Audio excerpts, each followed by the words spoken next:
அஸ்ஸலாமு அலைக்கும் வரஹ்மத்துல்லாஹி வபரகாத்துஹு. ஒரு மனிதர் தன்னுடைய வேலையை மதிக்க வேண்டும்.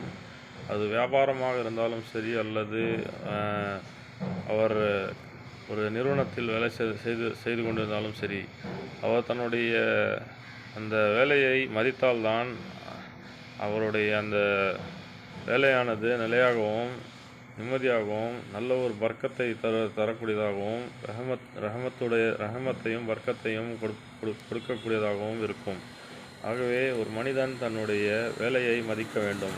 தான் செய்கின்ற வேலை எந்த வேலையாக இருக்கட்டும், அது தன்னுடைய குடும்பத்திற்கு நலவு தருவதாக உள்ளது. ஆகவே அதனை அவர் மதித்து அதனை அந்த